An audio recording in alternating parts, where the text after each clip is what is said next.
Everybody wants to get down like that.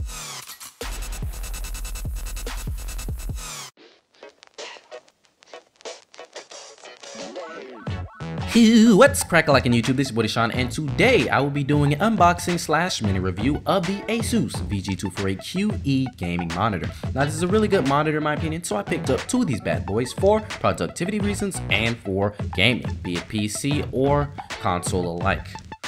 And as you can see in this box, I also have a little miniature package. I swear it's not Church's Chicken. It's actually two DisplayPorts which you will need to utilize the best of this monitor. So on the front of the box, you can see the selling point of this monitor: 144Hz refresh rate, 1 millisecond response time, HDMI, DisplayPort, stereo speakers, swivel 3-year warranty, and 3D support, which honestly, nobody's going to use that, but yeah, it's there.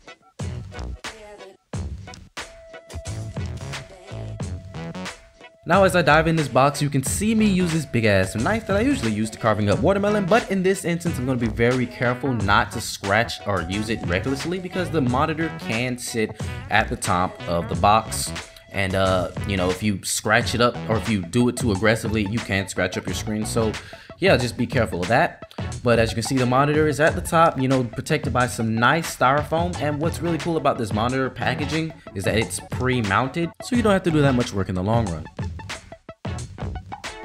And as for tradition, you see me unwrap the monitor and take a deep breath, like those freaky dudes who dive deep into that ass and eat the booty like grocery, long dick style.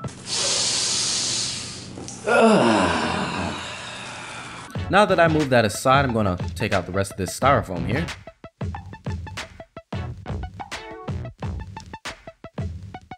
And show you what's in the rest of the box. So first off, we got one dual link DVI cable, which you can use for the 144Hz if you choose. One audio in, aka a pass me to aux dude. One power cable, because the power is internal to the monitor. And last but not least, the stand, which has a 3D logo and 3D or black and red trimmings on the outside, and it does have a swivel at the bottom. So that's really cool.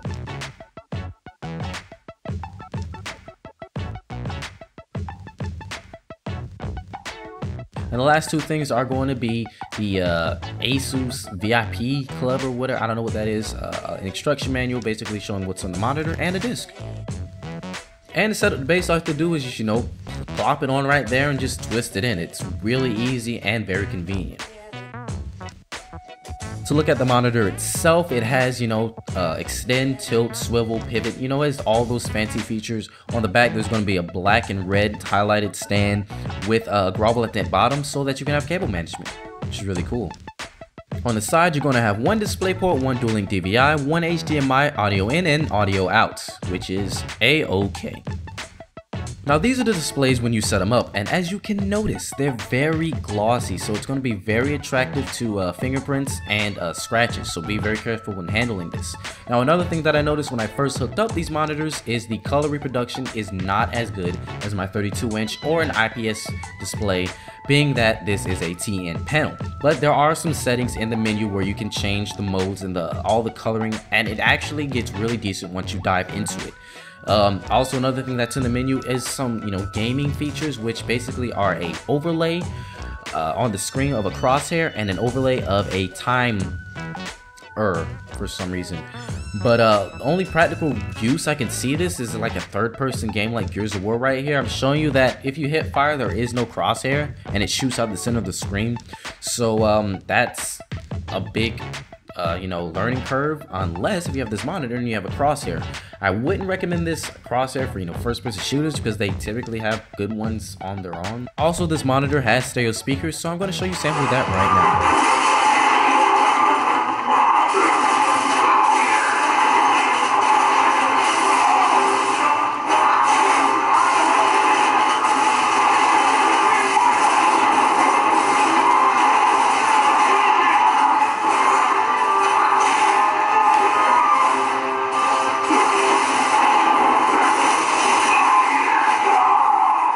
Test out the selling point of this monitor, which is the 144Hz refresh rate, I loaded up a game of Call of Duty World at War Zombies. Now this is kind of heartening because this is a throwback to when I used to play zombies, because this channel used to be a zombies channel, but that's only for the OG people. But yeah, basically what 144 hertz means is that at 144 frames per second, your monitor will be able to refresh at that speed so that you can actually notice the difference between 144 frames and 30 frames or 60 frames.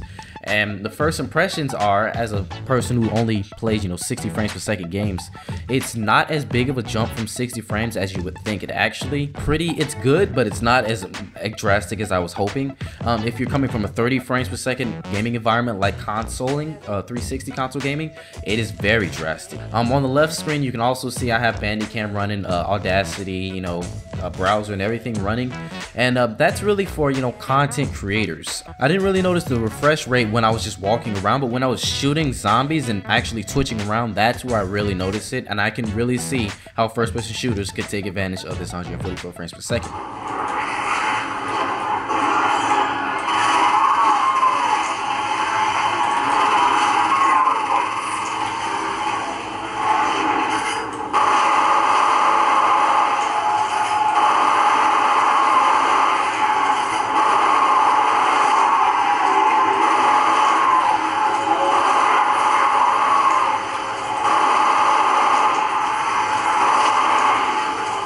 Yeah, this is fucking amazing.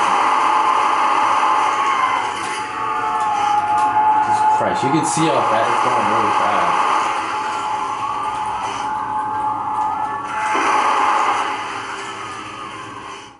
Another thing that I tested was console gaming. I hooked up my Xbox One and loaded up a game of Mortal Kombat X, and I also have Mortal Kombat X streaming in the background. And all you just see me here is, just practicing my combos.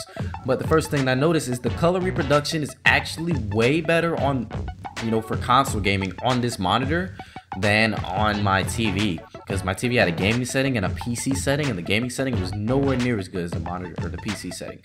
But yeah, the colors really popped, and you can actually take advantage of the better input lag and response time. So I really use that for fighting games like Killer Instinct and for Mortal Kombat, where that actually matters a lot.